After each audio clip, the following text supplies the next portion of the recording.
Welcome to the Weekly Space Hangout for Wednesday, December 13th, 2017. I'm Fraser Kane, publisher of Universe Today. This week, we're going to be talking about scanning Oumuamua.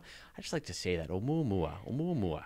A new flight of New Shepard, a Russian launch failure, and how New Horizons' target could have a moon. Joining me this week is Dr. Morgan Renberg, the Director of Scientific Presentation at the Fort Worth Museum of Science and History. Morgan. Hey, Fraser. Got a bit of a cold this week. You sure do. In fact, I think I've caught it. So, yeah. And that's it. Yeah. Just Morgan. It's just Morgan and me. Feels so empty here. I can look to my left and to my right and no extra windows. Yeah, when you Brady Bunch around, it's just still the two of us. So, but this is, not the first time, won't be the last. We're fully comfortable to run this show with the two of us. So let's just get cracking. So we've got a special guest this week, Emilio Enriquez. He is going to be jumping in later on in the show. In that, I've got a pre-recorded video to present, so you'll get a chance to hear that. And it's awesome. He's from Breakthrough Listen, but I actually recorded this interview weeks ago, so I had no idea that Breakthrough Listen was going to be scanning Oumuamua, and so the fact that came up is just awesome. The other thing that I want to let everybody know, a little more housekeeping. One is at the end of the year, we're going to do 2 episodes, I think is how this is looking right now. We're going to do 1 episode. We're going to wrap up. It'll be the one like right at the end of the year. We're going to wrap up all of the top stories of the year and just sort of talk about what we thought were our favorites. And then we're going to do a sort of a preview of some of the big stories that we think are going to be happening over 2018, so that you can sort of prepare yourself emotionally and mentally for the awesomeness that's going to be happening in next year. So just that's going to be coming up. So if you got some recommendations and you're in like the WSH crew, go ahead and just post any in the, I don't know, let's put it in the news chat area, maybe. So. And if you're not in the WSH crew, how can you join? Yeah, so that was my second piece of housekeeping, which of course is that if you want to join this awesome community, totally free, it's just a way to collect everybody together, is go to wshcrew.space, and this is a website that the WSH crew have developed. It includes a Slack channel that you can join, and the chat that happens down at the bottom of the page comes from the Slack. So yeah, absolutely, go ahead and join the WSH crew. Once again, wshcrew.space. Does it still seem weird to you to type in those sort of newfangled domain names? Yeah, I don't like it. My muscles only know how to type .com. .com. Yes. I think there's, except no imitators. I don't know. I like the idea of getting a .space domain, but it just feels so foreign. It does feel pretty weird. Yeah. Isn't the internet I grew up with. All right. So let's go on with the first story, and I'm going to take this one, I think, for starters, and that's just to give this sort of a bit of a connection to what we talked about. We're going to be talking about later on with our interview, and this is, of course, that Breakthrough Listen has announced that they're going to be scanning Oumuamua. Now, Breakthrough Listen is, of course, the SETI research group that's funded by Yuri Milner, including a bunch of other projects such as the Breakthrough Starshot. With the Breakthrough Listen, they're going to be taking, actually today, they've commandeered the Green Bank Observatory for 12 hours. I think it was the time, and they're going to be scanning Oumuamua. Now, Oumuamua is, of course, this extrasolar asteroid. We've talked about it quite a bit, and so you probably are fairly familiar about what it is. And they're just going to check, why not? And they're going to scan it across 4 radio bands from 1 to 12 gigahertz. They're going to do observations for 10 hours, and then that's it. Right now, it's 2 astronomical units away, but at its closest point, Oumuamua got to within 85 times the distance of the Earth to the Moon. So it actually got really, really close.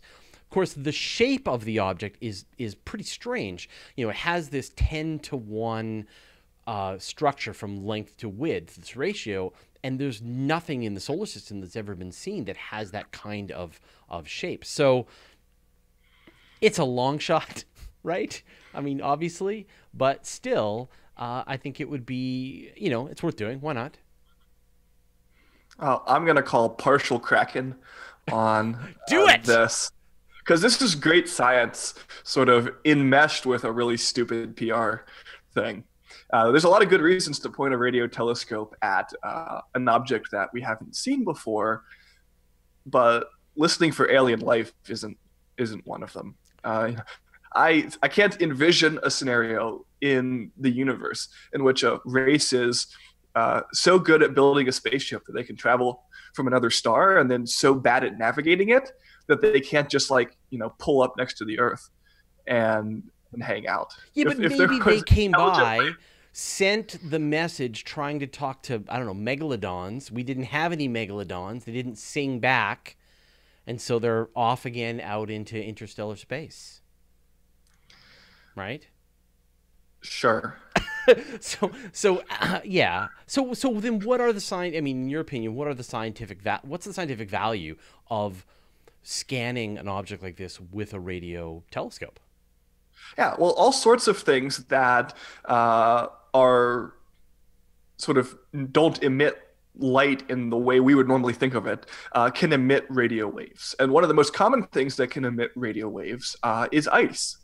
And so if there was ice on the surface of Kamehameha, then we could detect ice using a radio telescope and understand the composition of this better. And we have other ways of detecting ice if we can get up close to it, but from a distance, detecting water or ice is often done best using something like a radio telescope.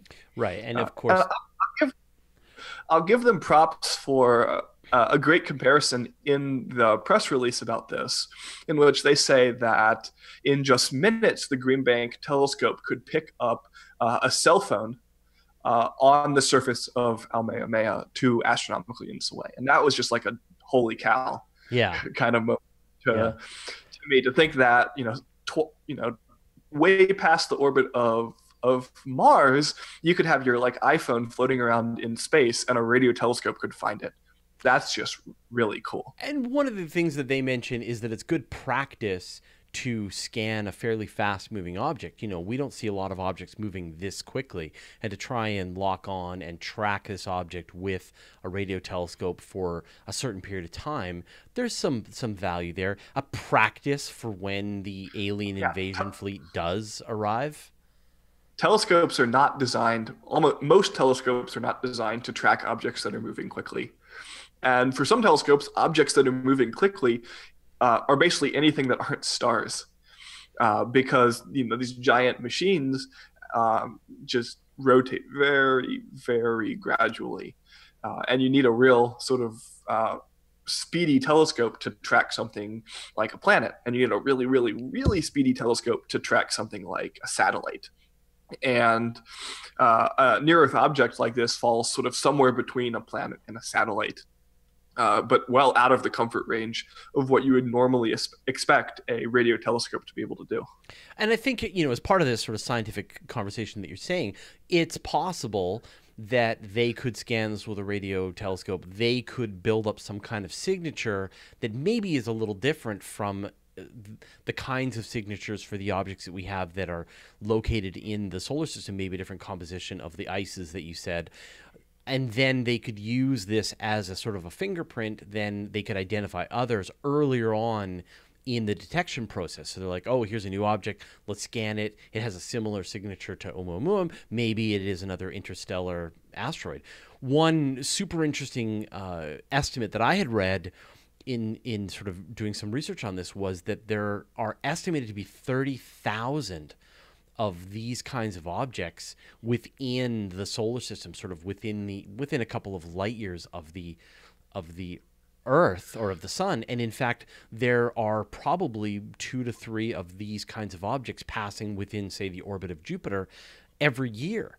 So what seemed like a fluke is probably going to be a regular detection now that we've sort of opened our brains to this kind of orbit and this kind of possibility. So Yeah, this is the first time in history that we've seen an object that we're pretty sure comes from outside the solar system. It's absolutely the right thing to do to point every instrument that we can at it to make every measurement that we can think of, because who knows what we're going to find. But to pretend that it's going to be little green men walking around on the surface is just kind of a goofy way to justify the really great science that might come from something like this. Right, yeah. Well, there you go. That's fine. I'm fine to let you release the Kraken, and I think we can pretty safely assume they're not going to hear anything. But it was fun to try, so why not?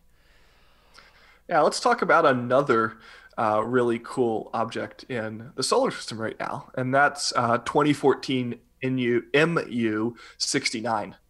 And that's the object out in the Kuiper Belt that New Horizons is going to fly by on January 1st, 2019. And just like we did with Pluto a few years ago, in the run-up to that flyby, we're making all the observations we can possibly make of MU-69 to understand both what the hazards of flying by might be, but also what the opportunities for study are, because they have to program New Horizons far in advance and then just let it do its thing. And we'll find out on the other side what it found. And so back earlier this year, we got one of the first sort of exciting pieces of news about MU-69, and that's that it has a funny shape. Either it's shaped like a peanut, or it's what we call a contact binary, which is two objects that orbit each other so closely that they could actually be touching. And that's actually not a particularly unusual situation to have in, say, the asteroid belt, or we think in the Kuiper Belt. But with the exception of the comet that Rosetta studied, we haven't ever studied an object up close that might be similar to that. And so that's really cool. And they found that out by watching the object passed in front of stars during what's called a stellar occultation, and they were able to sort of measure more precisely its shape and its size with that.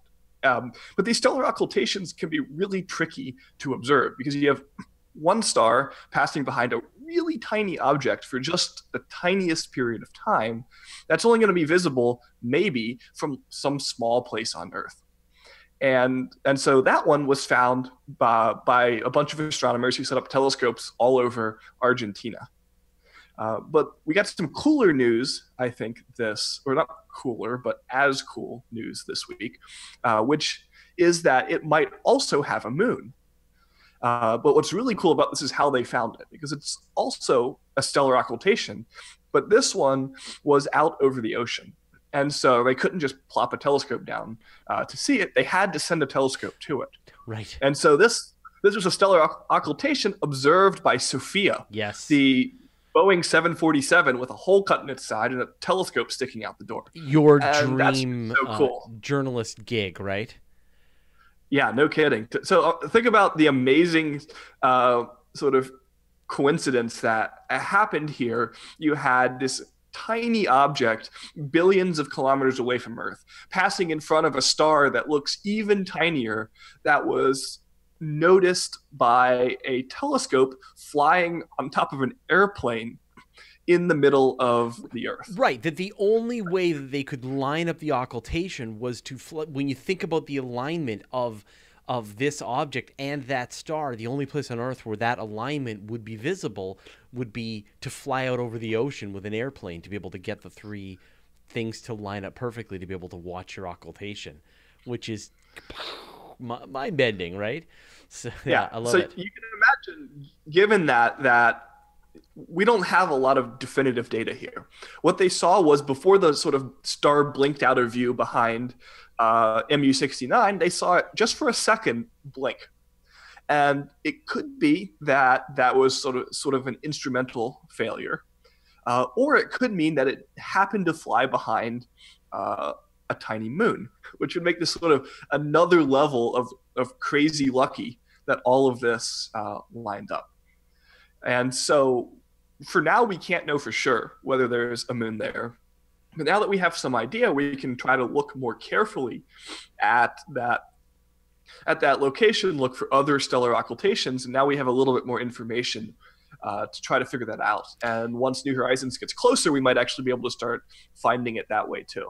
Yeah, and New Horizons just did a course correction burn just a couple of days ago to put it better on target for being able to reach this destination. And, you know, a lot of these observations were super important when they were preparing for their arrival at Pluto. They did a lot of observations to try and get a sense of if there was going to be some more moons, maybe a ring, that there would be some hazards that they would need to be able to avoid, or that there might be other more interesting targets that they would want to try and include as part of the flyby. And so if there is the detection of this moon, then as part of these sort of upcoming trajectory turns, they're going to try and give them a view that takes them past the moon and the Kuiper Belt object at the same time to try and maximize the observations, because then it's super interesting, right? Did they form together? Was one captured? What is their interaction? Do they have similar surface composition?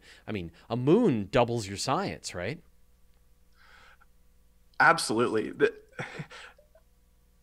I'm just think back to the Pluto flyby and how amazing that was and how unexpected so much of what we saw was. And I am, 2 years out already getting really excited to do this all again. It won't be as, the pictures won't be as amazing as the ones that came back from Pluto, because these are objects that are smaller and it's a lot darker out there. And there's, smaller worlds tend to be a little bit less interesting than really big ones. But still, this is, an object in the Kuiper Belt in an area of space we've never seen before that has already all of these weird characteristics. Yeah. You just know that layered on top of that's going to be all of these things we didn't even imagine or didn't even think to look for that suddenly are going to be just appearing before our eyes. Well, but it's like we've never seen, like we've seen Pluto and we've seen Charon, and they are these ice balls that are very similar looking to some of the moons of Saturn. They kind of look Enceladesian or maybe... Or like Triton. Like Triton or Callisto. Oh, man, Triton. I want another close view of Triton. But, to see a much smaller object that maybe hasn't reached that hydrostatic equilibrium, and it's going to have some kind of shape, and it's going to have impacts on it that are going to be visible. It's, there are some moons of Saturn, like Pan and Hyperion and things like that are kind of in that sort of shape, but we just haven't seen a lot of these kinds of worlds up close. And we've never seen a small Kuiper Belt object. Like, this is another new target. So I think this is really exciting. So just to remind you, we're going to see the flyby New Year's Day 2019. So we're still a year away. Oh, it's just a year now. Yeah. Oh my goodness. Yeah. Time flies. Yeah. Yeah. Oh, wow. Yeah. And they won't know really anything until a day before, really, 2 days before. And then same deal, right? It's going to be taking as much data as it can as it's coming in, as it goes past. It's going to fill its buffers, and then it's going to take forever, a year to get all this data back to Earth. Yeah, I mean, coming from Pluto, it was like, 3 kilobits a second or something, just absurdly low. And, now we're going to have spent 3.5 more years flying even farther away. That data is going to be coming back at like, 1 bits per second, basically. Yeah, they only just pixel by pixel. They only just got all of the data in from New Horizons. It only just arrived earlier this year, so it's kind of amazing, man. I wish they could find another one, right? Because then to find one more to see a different object, then you'll say, oh, it looks exactly the same as MU-69, or it looks totally different, and then once again, it's going to be crazy town. Someone, Brian Yoko, is recommending in the chat that we get Alan Stern back to talk about it. Done. Let's get him back to I'm talk sure about he it. will wax poetic Yeah. about the worlds. Yeah, I'm sure he's pretty stoked about this. Although he now wants to get a lander and a orbiter back to Pluto. So If anyone can make it happen, he's the guy. yeah, totally. All right, let's move on then. Let's talk about New Shepard. So the second, so New Shepard, of course, is from Blue Origins. Everyone talks about SpaceX, but there's this other launch company run by the richest human being on Earth, the recently crowned Jeff Bezos, and that's Blue Origin. And they're following in very similar pathway that SpaceX is doing. They've got this reusable New Shepard rocket, which they launched 6 times back in 2015 and 2016, and then they took a big break. And now yesterday, for the first time in, I think it was today, for the first time in over a year, 14 months, they did another flight of their new version, the 2.0 version of the New Shepard, and their sort of new version of their space capsule. And sort of what they're really focusing on this time around is to make something that is more quickly reusable. So to try and be able to launch this thing, recover it, launch it again with a fairly quick turnaround. One of the things that I thought was great, they put a passenger on board, which they called Mannequin Skywalker, which I think is hilarious. And it took you a while to sort of figure what that meant, right? I was like, mannequin? That doesn't rhyme with Luke. What other Skywalkers are there? Yeah.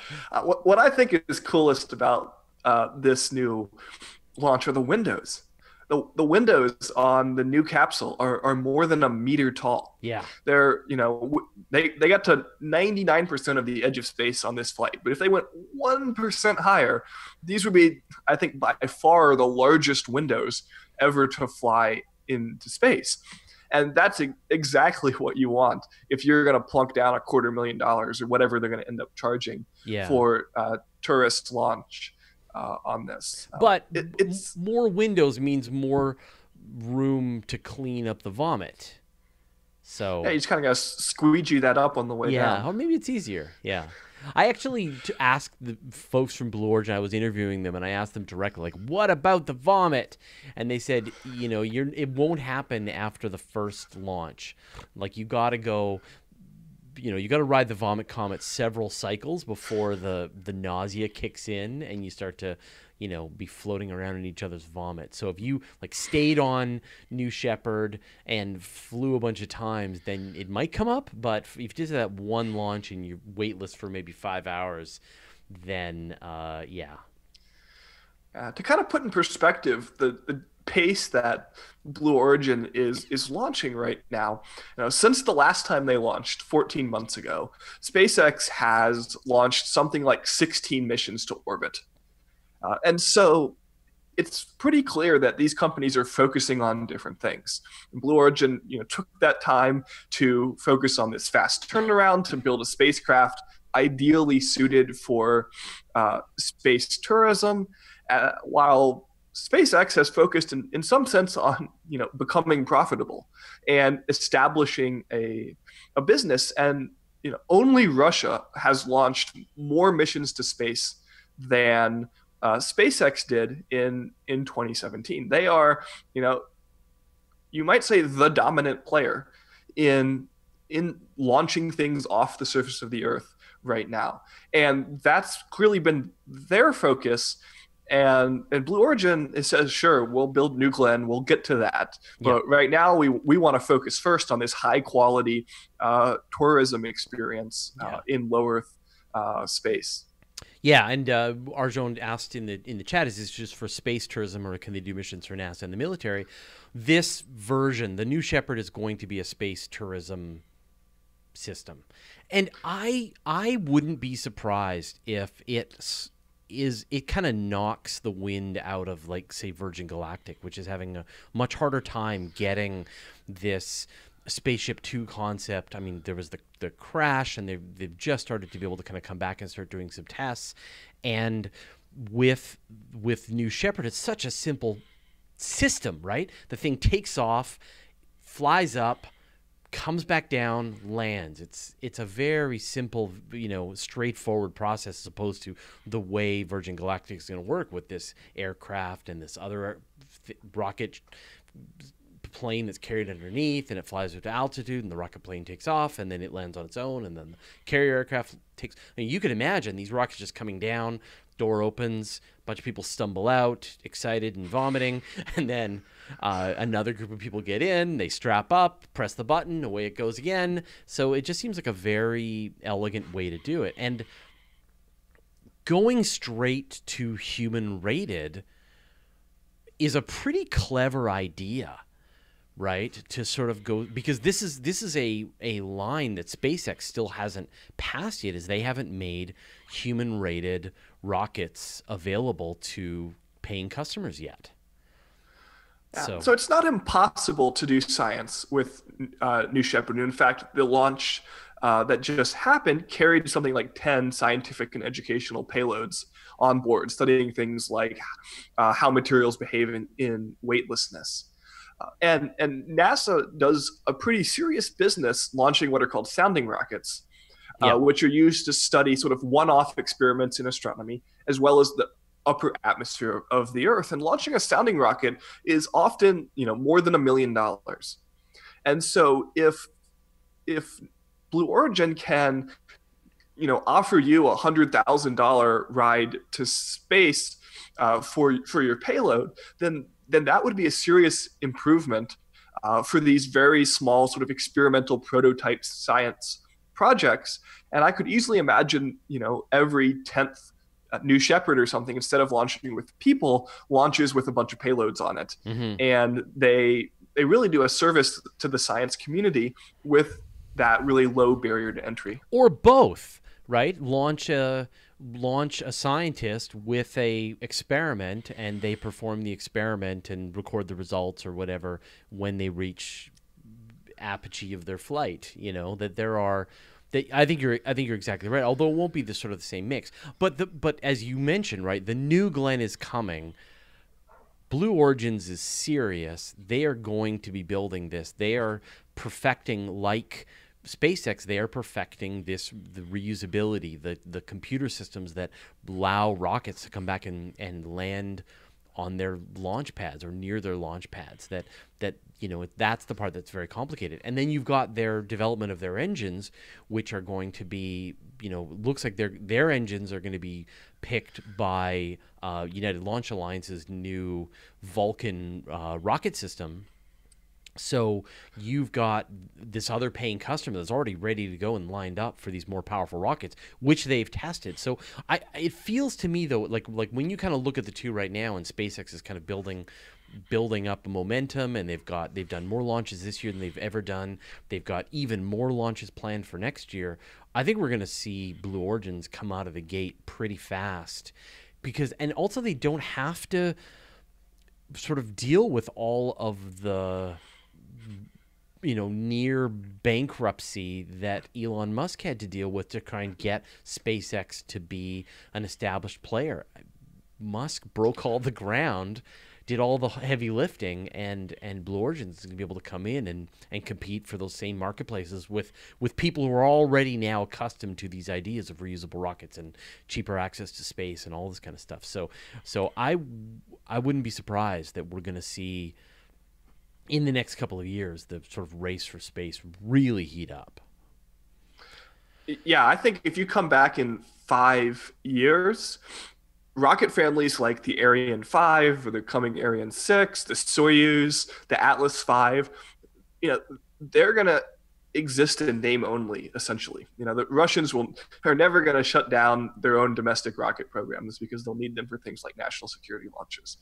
But in a few years, I think the vast majority of commercial and sort of non-security critical launches are going to happen on these reusable rockets. Yeah. And it's so clear that SpaceX and Blue Origin are just vastly farther ahead than anybody else in this field that, they could have a near duopoly in the coming decade if nobody else, around the world sort of steps up to create their own reusable technology. Yeah. Well, speaking of the Russians, they had a bit of a problem. Yeah, speaking of, losing ground in the race to, be a rocket company or rocket presence in space, Russia's having all sorts of problems. And this story actually comes from a couple weeks ago, but we didn't get a chance to cover it when it happened. And that's that they had a rocket that launched, went up into space, was about ready to start deploying its payloads, which included things like weather satellites. Then it turned around and just blasted straight back towards Earth before burning up in the atmosphere. Not the solution that, not the end result you're looking for. But what's even more embarrassing is why this happened. So this was a two-stage rocket. And the first stage was the Soyuz 2, which is, maybe the most reliable rocket on the face of the Earth. It's the same family that we've used to successfully launch, basically all humans to the space station in the last five years. But the second stage was a stage called the Frigate. And the frigate's had a lot of problems. This is its fourth failure just in the last decade. And this particular failure is just really embarrassing. For decades, the Soviets and then the Russians launched their rockets from Baikonur in Kazakhstan. But as part of an effort to sort of bring some of that stuff more internal to Russia, they've opened up a new launch pad in the far east of the country in Vostony. And when they launched this rocket, the Soyuz was programmed as if it was leaving from Vostony, which it was. But the frigate still thought that it was being launched from Baikonur. And so when it came time to do what it had to do, it was totally confused about its orientation. And basically, it literally thought up was down and turned around and fired its rockets straight back to Earth. And this mirrors one that happened a few years ago when Russia was launching another rocket, and it went up, I don't know, a few hundred meters above the ground. And then it literally turned around and blasted straight back into the ground. And when they did an accident investigation, they found that the sort of orientation sensors in it, which had giant arrows that said "this end up" painted on them, were installed all upside down. So this end up was pointing straight down, and these kind of just trivial elementary failures are becoming more and more common for Roscosmos, the Russian space agency, because their funding's been cut a lot. There's a lot of perceived corruption within the institution, and yet this is how we're launching all our humans to the space station. Yes. Yes. It is kind of nerve-wracking, and I'm sure the folks at NASA, the folks running the human space flight, are really concerned at the number of failures that have come out of Russia in the last decade. And really can't wait for the SpaceX and Dragon to come online to be able to start taking humans up to the International Space Station. It's a tough time. I mean, I think the U.S. has gone much longer without the ability to send humans to orbit than I think they ever anticipated. It's been since 2011, so we've been without a human-rated, or the Americans have been without a human-rated launch vehicle for 6 years now, and yet the International Space Station has been constantly inhabited that entire time, with crews coming up and coming back down, and beyond what's happening with SpaceX, not a lot of viable ways to get humans up there. The Europeans stopped developing their human-rated cargo vehicles. So there's only China, I think. Russia and China are the only only countries with human-rated capsules, and China's obviously not using theirs very frequently. Yeah. And so, at this point, the human spaceflight side of the Soyuz program has remained, effectively bulletproof. But you wonder if these cuts keep coming and you have this sort of hollowing out of the brain trust within the Russian space program, how much longer can they keep that up? Yeah. And we're talking at least another year now before SpaceX or Boeing is going to be ready to fly humans in their capsules. We're not out of the woods with having to deal with what's becoming a dicier and dicier solution. Yeah, for sure. And the SpaceX is one thing. I mean, those Soyuz rockets are sort of, for the longest time, we would always say that they are incredibly reliable, right? They don't change them. They don't make They're from the 60s. They don't make a lot of modifications to these rockets, because it's like, if it ain't broke, don't fix it. It is the same technology. It's the same manufacturing method. It's the same vehicle. It's just they just keep making more of them, and that reliability is a really important strong suit when you're considering sending humans to space. You do want, maybe the rocket is a little more expensive. Send the cargo on the fancy, BFR, but keep the humans on the one that's tried and true. But if some of these components are starting to not be as tried and true as they were, then that's definitely concerning. And the other thing, of course, is we talk about sort of that level of reusability and stuff. There's just the kind of computing power that's going on inside the SpaceX and the Blue Origins and these vehicles is different than what's going on inside the Soviet ones, or the Russian vehicles. So yeah, someone in the chat wanted to know, Arjun wanted to know, are the Electron rockets sounding rockets, sort of based on our previous conversation? So they're not. They're intended. These are this rocket launch facility that was set up in New Zealand, and they've done one launch, and they've done an aborted launch. But the goal is to put a 150 kilogram payload into a 500 kilometer sun synchronous orbit. So they are going to be sending these into orbit. And they think for about $5 million, they can do 100 launches a year, which is kind of interesting.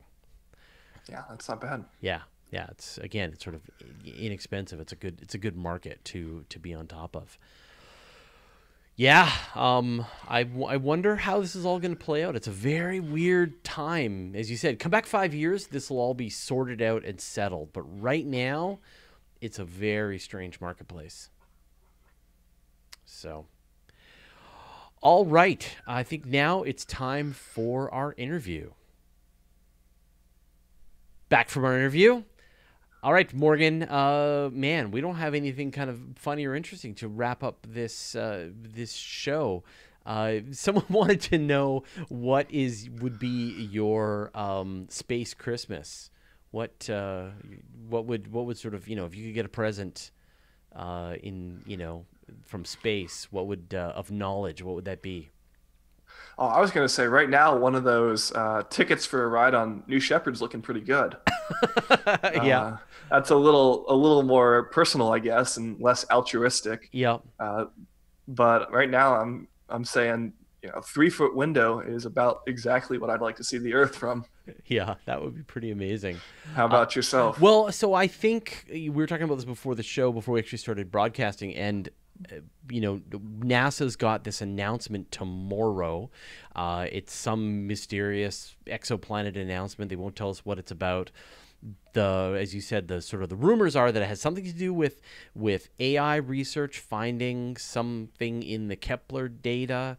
So I still want to hear about Earth 2.0. I want that Earth-sized world orbiting in the habitable zone of a sun-like star, and for those three pieces to come together, and then, obviously it's meaningless, but still, it would be nice to know that one of these worlds has been found. So that's what I'd like to know. Yours is a lot more likely to come true by Christmas than your trip. Than mine is. Yeah, than your trip on a New Shepard rocket. Jeff, if you can hear me, I'll take some pictures. I'm sure he's a regular listener of the friend show. of the show. Yeah, good friend of the show. Jeff, call us. All right. So, have you got something interesting that you're working on? Anything you want to shamelessly self-promote? Oh, I've had a couple of videos go up on SciShow's Space in the last few days. including a little more info about that Russian mishap. So head on over to youtube.com/SciShowSpace, and there's a couple of the most recent ones. No wonder it was in your brain so well. Yeah. And that's why you pulled one from a couple of weeks ago. Now I understand your scheme. Yeah. So we just posted a new QA episode over on the Guide to Space channel, and we got a special guest answer from astronaut Terry Virts, who answered a question about how astronauts shave in space. So you should totally go and check that out. It was so cool to get an astronaut as a special guest in one of my question show. Someone wanted to know how astronauts shave. I'm like, I don't know. Let's ask an astronaut. So... And Terry was good enough to answer the question for us, so it was awesome. So check it out. All right, so if you haven't already, don't forget to go to wshcrew.space. Thanks, Morgan. Paul and Kimberly, I'm sure, will be joining us next week. Start thinking about your end-of-the-year favorite stories and what you're looking forward to next year, and we will see you all next week. All right, Morgan, you're free. I will run the interview now. All right, joining us this week is Emilio Enriquez from UC Berkeley, and he's part of the SETI Breakthrough Listen team. Emilio, welcome to the Weekly Space Hangout. Thank you. Glad to be here. So you're located at UC Berkeley, which is like the home of so much of sort of the SETI work. How does it feel to be working out of such a great institution? Yeah, it's great. I think since I arrived, it was great to meet all the people like related to like SETI at Home, for instance, which I guess is one of the greatest SETI programs ever. Yeah, I've spent a lot of clock cycles on SETI at Home. Yeah, me too. Yeah, I remember, like my first computer, like I make sure I have my, my screensaver running the whole night, So it was great to, like associate that, being here and like meeting the people that actually made that happen. So it has been around for now quite a while. And you work with the Breakthrough Listen program. So can you give people sort of an explanation of what Breakthrough Listen is? Yeah, so Breakthrough Listen is part of what are called the Breakthrough Initiatives. These are funded by Yuri Milner, and he is a billionaire here in Silicon Valley. He has now, I think, funding 3 of them. The another one, the most famous one probably, it's the Breakthrough Starshot. Yeah, of course. Yeah, so Breakthrough Listen is older. It was the first one that was announced. And basically, it has been like winning the lottery for any kind of SETI research. It's funny to me how SETI is perhaps like the most important, most fundamental question that we can ask as human beings.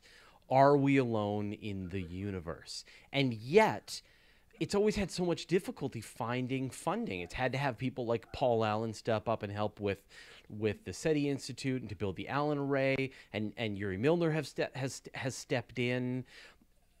Is it the sort of the sources of funding for this most important research is so interesting to me. What do you think about that? Yeah, I think that's a good point, and I think hopefully this will change in the future. So one of the things that we're trying to do here, besides carrying out the greatest search for intelligence life ever done, we're also trying to create a academic culture, an academic world where we can actually work on this long term. So many of my colleagues and I, we're more focusing on trying to publish papers and things like this, so that it's all our work that we're doing. It's in a scientific manner, basically. But I don't think that's ever been the challenge. I don't think that the papers done haven't been scientific enough. It's just another data search requiring a radio telescope and looking for a certain kind of signal to pull it from the background. So you're not looking at pulsars or something. I think that's great, but it feels to me like it just doesn't have the respect from the scientific community. Yeah, so yeah, something to mention there, right? So like going to meetings and like meeting other scientists or astronomers and talking about this. that helps. I think nowadays something that works, that is helping us a lot, is all the research done in astrobiology in general. So exoplanets, for instance, now that we know that there are like basically planets in every star, like you know, 1 of every 5 stars has a air-like planet. So that helps a lot in this regard. Talking to other scientists. In the terms of funding, when we're talking about you know, NSF or something like this, I'm wondering how much still some stigma there is around this, right? And I think, you know, the public in general is very interested on this topic. I can. And there are like so many movies around this, right? And you know, like I grew up with that, and that's one of the reasons why I'm here too, right? And somehow, once you transfer from that to science, somehow within the scientific community, sometimes you still find a little bit of resistance against it. Yeah. People think, oh, you know, like these crazy guys are just coming here to, you know, like, you know, do like, you know, they think the UFOs are around here, or, you know, some stuff like that. And we're not doing that, right? So we're carrying a scientific research. We are, for the most part, radio astronomers. You know, we also have a lot of engineers working with us in this program. For, you know, so it's a big field now, I think. Yeah. And hopefully that will help. So let's talk more about Breakthrough Listen. What is the goal of this project? You know, how is this different from other SETI attempts in the past? Mm-hmm. I think the main difference is that, well, basically that is being done now and not 20 years ago. I think many of the good ideas have been around for a while, but having access to better technology, being able to search, for instance, in our case, billions of channels at the same time, gives the speed of the search a better chance that, you know, within a lifetime, you could actually, you know, find something interesting. Yeah, right. And this has been the thing that's always been said, where they talk about SETI and they talk about how the process works, but then also the fact that you're only scanning a fraction of the frequencies and a fraction of the stars that are out there, that to truly do an expansive search of the sky would require far more observatories aimed at far more targets, scanning far more of the radio spectrum, and that, you know, still scratching the surface really of what's possible, right? Yeah. I guess to give you an example, so not that long ago we published a paper in which we observed 700 stars using the L-band receiver with a Green Bank telescope. This is in West Virginia. So L-band goes between 1 and 2 gigahertz. And this basically is the largest search yet. To do that, it took us about a year of observing. It was the first year. And if you think about it, just 700 stars and only 1 gigahertz in range is not really that much.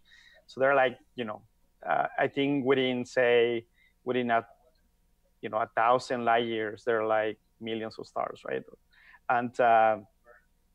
And being able to observe all of those, that will be something that in the future, we would really like to do, because then once you go to those volumes, when you search for a big chunk of the galaxy, that's when you can really start statistically putting big constraints on what is the likelihood of having some artificial signal coming from elsewhere. And as you said, right, so the frequency range is also very important. So 1 gigahertz range is not enough. So the idea, the first part that we want to do is going from 1 gigahertz all the way to 10 gigahertz. That will be the first set of observations, and we are doing that for about 1,000 stars. So that will be basically the first 3 years of the program. And I mean, you know, Arthur C. Clarke's classic quote, either we are alone in the universe or we're not, and each answer would be terrifying. I guess as you survey more and more of these stars and don't hear any artificial signals, does that, how does that sort of constrain your thoughts about the search for life in the galaxy? Right. Yeah. So for me, either answer will be incredibly interesting. Just thinking that we will be the only intelligent species out there, that would be so bizarre, given the chances that we have so many planets and so many stars and so on. And so as we move on, I think it's still very early to say. Jill Tarter has a very good analogy here. She says that we have, if you can imagine the oceans, so far all the SETI that has been done is by taking a glass and put it in the ocean and say, oh, there is no fish in the ocean, right? Right. So I think that's it really shows the amount of search that we have done. So I think for the first time with the breakthrough listen, but like once we observe for say the next 10 years with breakthrough listen, then we will have the beginning of a greater sample of stars and so on to start saying more about this in a good detail. And then we can start thinking about, well, if we don't find anything, what does this mean, right? Like how we can put better constraints on that. Right, and I guess that's the thing, that if you do get to this place where you have analyzed a lot of the stars with a lot of the spectrum for long periods of time to catch if they just were because again, each one of them might be broadcasting at different targets, and we can only really receive it if it's being broadcast right at us. So as you kind of get to that place, you go like, well, maybe they're not using radio waves, maybe they're using light, or maybe they're using neutrinos, so what do you think about the other methods of, obviously you've dedicated yourself to the radio spectrum, but how do you feel about these other spectrums, laser light, neutrinos, who knows what it could be? Right. Yeah, so I guess what I can say is that at least part of the breakthrough listen program, we do have small, but we have access to an optical telescope. It's located here near the Bay Area. It's called Leak Observatory, and the telescope is about, I think, 1 meter in diameter or something like this. So that one has a very narrow spectrum analyzer, basically. So you can search for laser. So that's a less developed part of the program. Right. So right. But there is other SETI scientists, for instance, in San Diego, for instance, they're trying to do what is called an all sky kind of observatory. Basically, there's something called Fresnel lenses, which basically have a very large field of view. So you can create some kind of dome with a lot of those lenses. You can basically observe the whole sky at the same time. So they're trying to do that in the optical and the infrared. So they are also part of the Breakthrough Listen project. That's really interesting. I've known Fresnel lenses could operate as a telescope lens, but in general, it's sort of not as useful as a piece of ground glass. But to give you that sort of wider field of view is sort of a really interesting. I like that idea of like this dome of Fresnel lenses that you could be sort of watching from.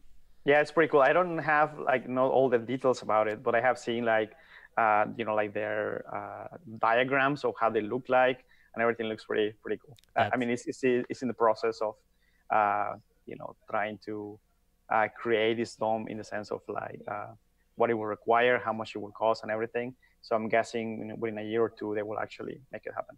Now, you came across our radar within the last couple of years just about, there was the signals that were potentially coming from Ross 28, which is a nearby star. They thought maybe it was an artificial signal. Can you tell us a little bit about sort of what happened and then what you discovered? Yeah, sure. So some of our colleagues that are not part of Breakthrough Listen, some other radio astronomers part of Puerto Rico University, they carry out some observations with Arecibo of different M dwarf stars. And the reason why they're doing this is because M dwarf stars are particularly active in general, especially when they are young. They have a lot of flares like the sun has, but in more often and stronger as well. So there is a lot of like science going to trying to characterize this kind of flares and so on. So in this case, that's what they were doing, and they find some kind of, they call it the weird signal from Ross 128, and they were not able to figure out what was the reason. So they really thought it was coming from Ross 128 because the observation just before that and the observation afterwards, which were for two other different stars, didn't see the signal. So they say, okay, it seems to be coming from that direction. So, but they were not able to be certain. To me, one of the main concerns was that they didn't detect what is called a circularly polarized emission. And these kinds of emission usually have that kind of property. And they didn't detect that. So that was a bit obvious there. So what they decided to do is contact other radio astronomers to see if anyone could observe at the same time. So that's when they contact us. So in July, we carried out simultaneous observations between Arecibo and the Green Band telescope. And that's when our observations show that we basically didn't detect anything. We detected some weird emission coming from that direction. I mean, but in our case, we realized that probably that was coming from satellites. But so in other words, it was a, Earth-based satellites had contaminated their view, and so the source of this came from much closer. Of course, a week ago, it was announced that Ross 28b, Ross 128 has a Earth-like planet in the habitable zone of this M dwarf star, and in fact, unlike most of the red dwarf stars, it actually has a fairly calm behavior. So it's not one of these flare stars like a lot of these other red dwarf stars. And so it's kind of funny. Like if that signal had turned up just in the last couple of days, right after them announcing that there's, one of the most interesting planets that's been discovered in the last couple of years is there, then you might have been a little busier, I think, with it was very coincidental. Back then nobody had idea that there was a planet around this star, and even in the paper that we're trying to, it's almost out there now, we say that there is no planet known for this star, but now we need to change that. I mean, it's very interesting planet for sure. Basically. All right. So whenever I'm able to kind of get my chance to talk to a SETI researcher, I've got to know, what is your answer to the Fermi paradox? This idea that the universe is huge and the universe is old and life has had a chance to evolve in theory. Why don't we see any evidence of it? Right. I think, I think about this every week. Yeah, I always say, like, anybody who isn't freaked out by the Fermi paradox hasn't thought about it enough. Yes. And, I don't really have a good answer for it. I think there are many options which at this moment we cannot reject. There is from going to one of the most crazy ones that, that we're part of some kind of computer simulation, right? That sounds very crazy, but there's no way that we can reject it just yet. So there is a lot of possibilities here. And I think that what I can say now is that our search hasn't been large enough to say if there is any civilization out there. I mean, it's very important, I think, like just from the Drake equation, we have the L parameter, right? How long a civilization lasts. And given the current situation, our own civilization, I think to me it's very important to know the answer. I really want to know the answer soon to, is there anything that, something in the future to expect that, some kind of bottleneck or something that doesn't allow civilizations to last for a long time.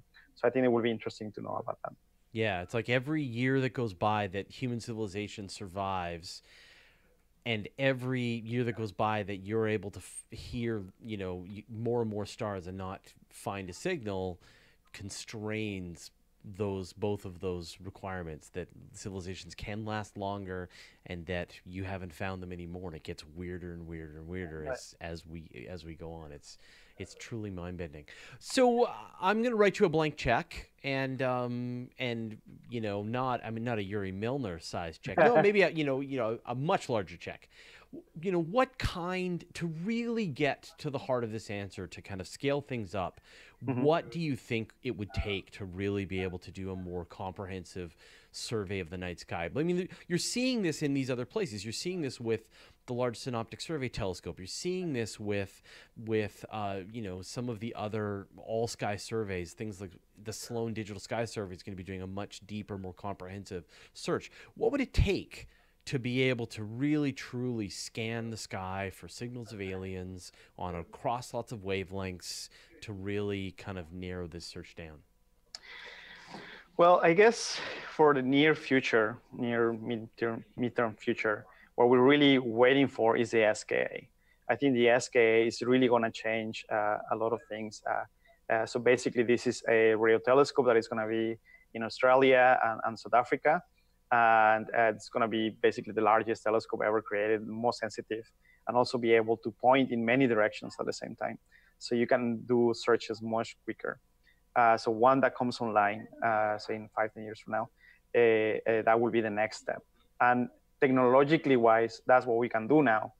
If you write me a very blank check for like in 100 years from now, that will be different, right? So having some kind of radio telescope on the other side of the moon, where we don't have any RFI from our own civilization, which is one of the main problems that we have.